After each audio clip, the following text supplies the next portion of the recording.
Hey y'all. Today's case is the Gabby Petito story. I know a lot of y'all know about it, know about Gabby Petito, Brian Laundrie's family.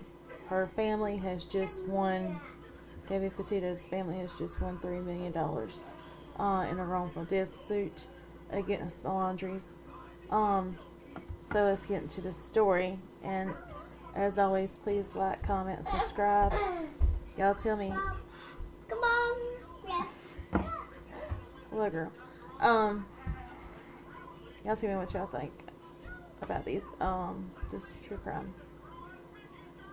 This was domestic violence. In my opinion, that should have been stopped by the Moab, Utah cops, but was never stopped. They classified it as a mental breakdown. So let's get into the story. Miss Gabrielle Verona Petito was born March 19th, 1999, and she had 6 younger siblings and half-siblings. In 2013, Petito and her stepbrothers appeared in a music video about American gun violence in response to the Sandy Hook elementary school shooting. In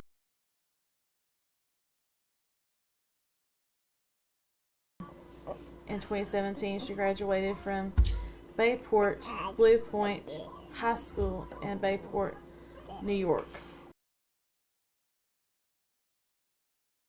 where she met Brian Christopher Laundrie.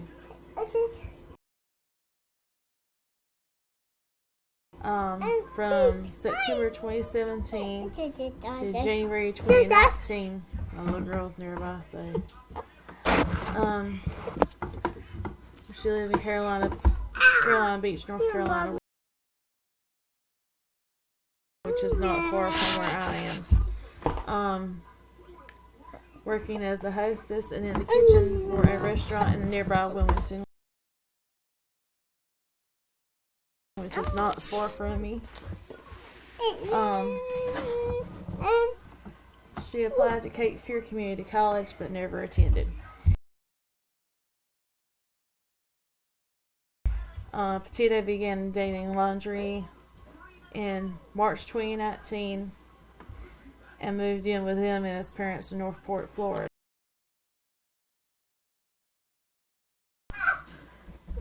The couple worked at a Publix in Newport, where she was a pharmacy tech and he was in the grocery department.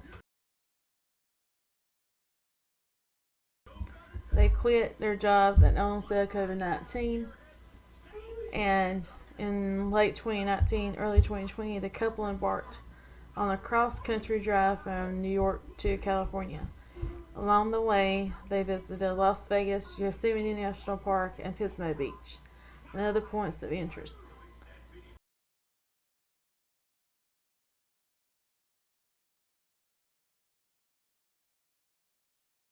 So this was their first road trip and everything went fine. So let's see. In March 2020, Petito celebrated her 21st birthday in Nicomas, Florida. She and Laundrie visited Slope Creek, Georgia in June 2020, and the two were engaged the following month.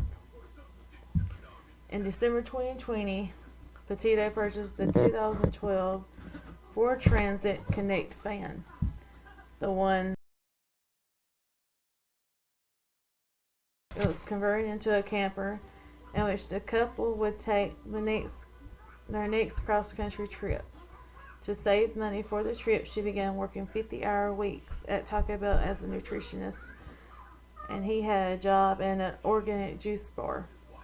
Petito documented her life and travels on social media platforms such as YouTube and Instagram, where she described her interests as art, yoga, and veggies.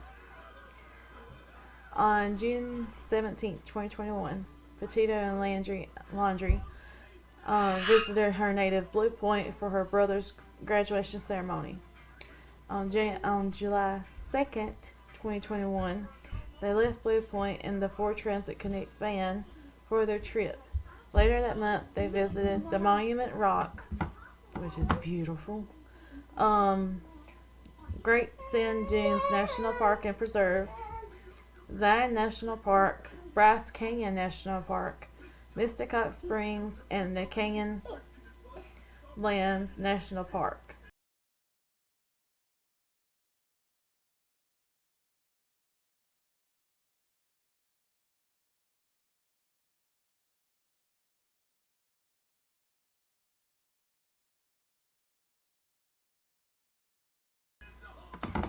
And then on August the 12th, 2021 is when everything transpired.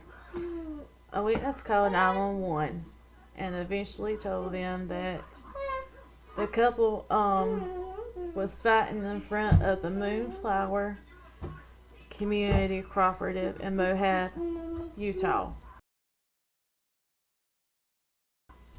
The caller said that they saw a man slap a woman, after which the man and the woman ran up and down the sidewalk.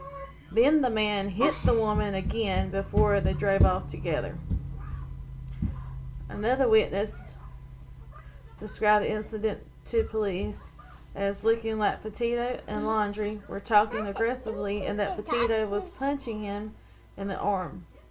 The witness said it looked like Laundrie was trying to leave Petito behind and took her phone with him. Before they drove off together, she climbed into the driver's seat, moved over into the passenger seat so he could drive, and asked him, "Why do you have to be so mean?" And there is video evidence of this all over YouTube about the Moab police coming to the call. The Moab police, though, eventually classified it as a mental breakdown instead of domestic violence. And Miss Petito, she was sobbing the whole way in that video, so y'all go check the video out. Neither Petito nor Laundrie wanted to press charges. As a result, the incident was characterized by police as a mental breakdown rather than domestic violence, which it should have been classified as domestic violence.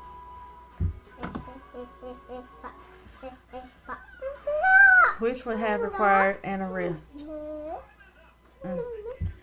The police separated the couple, arranging for Laundrie to spend the night at Bowen Motel in Moab, and for Petito to stay in the van.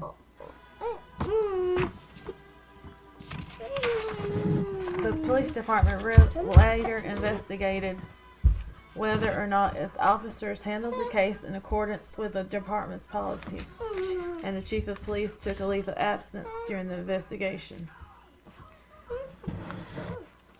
On August 17th, Laundrie took a flight from Salt Lake City to Tampa, Florida. Leaving Petito behind, Petito spent several days at a Fairfield Inn and Suites hotel near the Salt Lake City International Airport, according to staff, and checked out on August the 24th.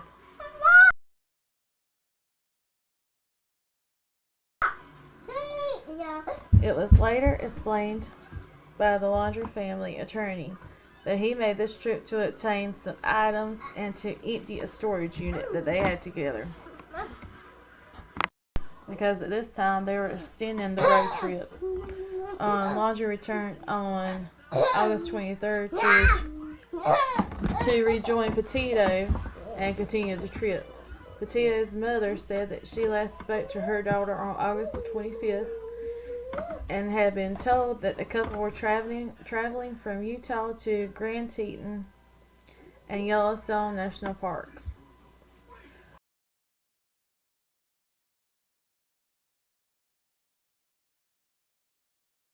On August the 25th, the final post was made on Petito's Instagram account, which consisted of photos of herself taken in front of a butterfly mural outside of a restaurant in Ogden, Utah. Okay. Eyewitness accounts of the couple, therefore, after all this happened. A witness said that on August 27th, between 1 and 2 p.m., she saw Laundrie and Petito together at the Mary Piglet's Tex-Mex restaurant in Jackson Hole, Wyoming.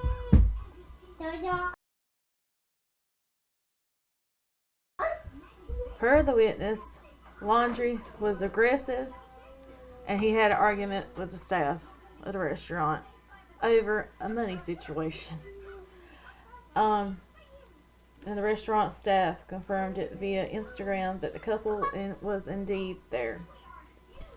Another witness contacted the FBI to report that the activities and coordinates of a slow-moving white van and a generic young white man acting weird near the Spread Creek dispersed camping area on August 26th, 27th, and 28th.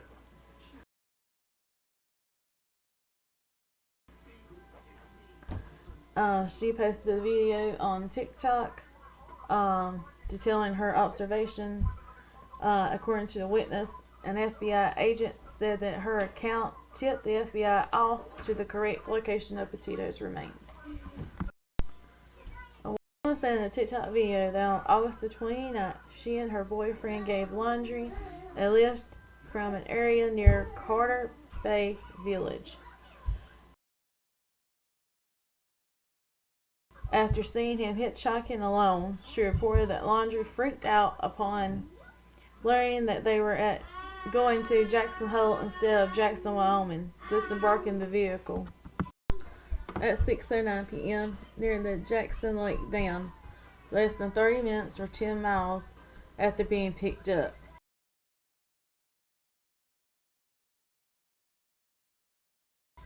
The witness said that she found it weird and Laundrie offered $200 for the ride and did not appear to be very dirty despite claiming that he had been camping for days.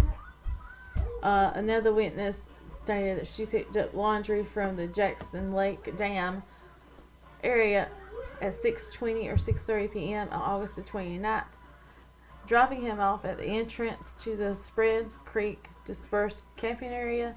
Laundrie offered gas money for the 20-minute ride, but did not want to be taken further than the entrance of the campground, which was 7 miles from the van. According to the witness, Laundrie acted antsy about getting out of the vehicle as it got closer to the campsite. On August the 27th, there was a text sent from Petito's phone to her mother, which read, "Can you help Stan?" And her mother said she just kept getting voicemails and missed calls. The message raised concerns with Petito's mother, who said that Stan was Petito's grandfather and that she never referred to him by his first name. The last message sent on August the 30th simply said, "No service in Yosemite." Her mother expressed uncertainty about who sent these messages. She doesn't believe that Gabby sent these messages to her. She believes, I believe it was him sending the messages to let her mother know that,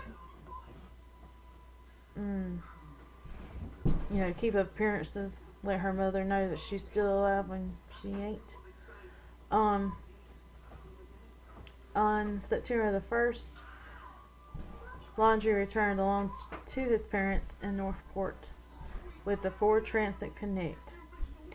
On September 6th and 7th, him and his parents were camping at Fort DeSoto Park in Pinellas County, Florida. On September the 11th, after not hearing from Petito since late August, her mother reported her missing. 4 days later, Laundrie was named the prime person of interest in the case. His parents hired a lawyer, and based on his advice, they told Laundrie to remain silent and to refuse to talk to anyone about the case. But police set up surveillance around the laundry home and saw him leave on September 13th. 2 days later, they saw his car return. Police believe that the person who exited the car and entered the home was Laundrie.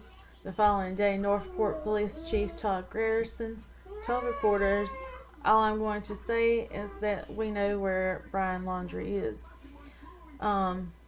On September 17th, Laundrie was reported missing by his parents, who claimed to not have seen him since September 13th. It was at this time the police realized that they may have mistaken Laundrie's mother for Laundrie himself on September 15th. After obtaining search warrants, police seized the Ford Transit Connect and an external hard drive and the Laundrie family's Ford Mustang from the Northport residence, which was Brian's.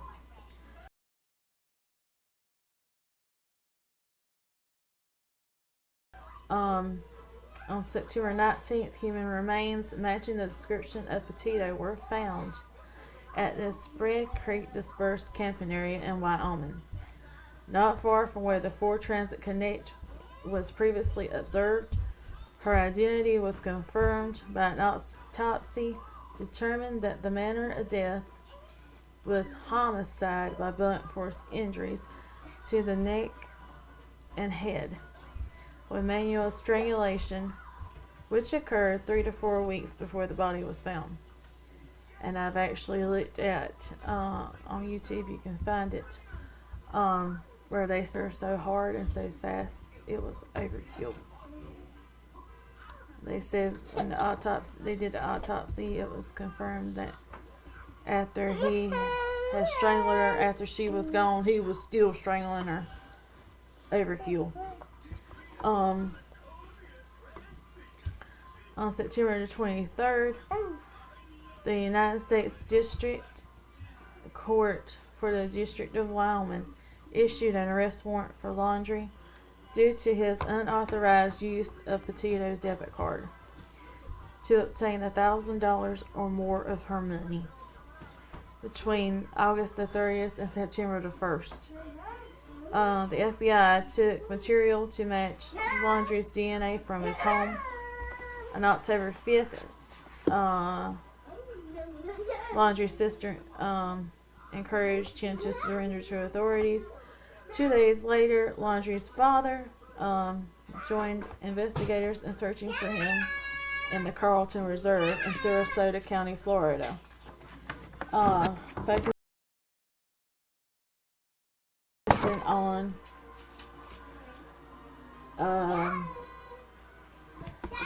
Myakatchee Creek Environmental Park. That was where Brian would go. On August the 20th, October 20th, Laundrie's skeletal remains identified by forensic dentistry. And some of his belongings were found in that park in an area that had recently been underwater. And in an area that had recently been underwater due to flooding, because they had a lot of flooding about the time he went missing. His cause of death could not be determined by an autopsy, and his remains were given to a forensic anthropologist for further examination. On November 23rd, it was announced that the anthropologist had conducted that Laundrie died from a self-inflicted gunshot wound to the head. On January 21st, 2022, the FBI revealed that Laundrie's notebook, which was found near his remains, contained an entry in which he admitted to killing Petito, but he says in the notebook it says that he killed her because she had injured herself, and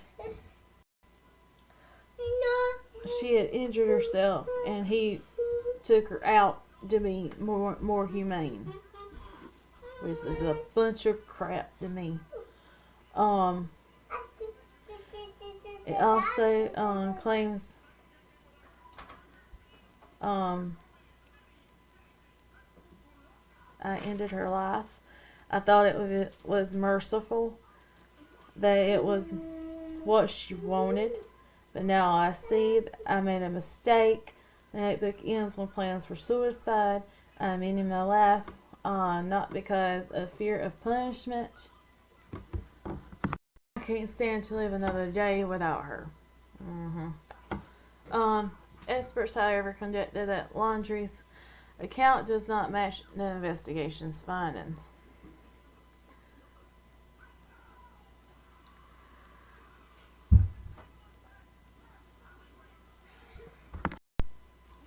And they have recently, Gabby Petito's family has recently won $3 million for a wrongful death. In November 2022, her parents filed a $50 million lawsuit against the Moab Police Department. And if you want to see this story play out on screen, there was an adaptation on Lifetime. It's called The Gabby Petito Story, as part of its Ripped from the Headline series. It's directed by Thora Birch and stars Skylar Samuels as Petito, Evan Hall as Landry, and Birch and Petito's mother.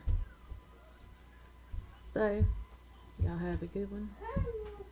I hope y'all like this story. It's a sad story because we watched it play out the way it did.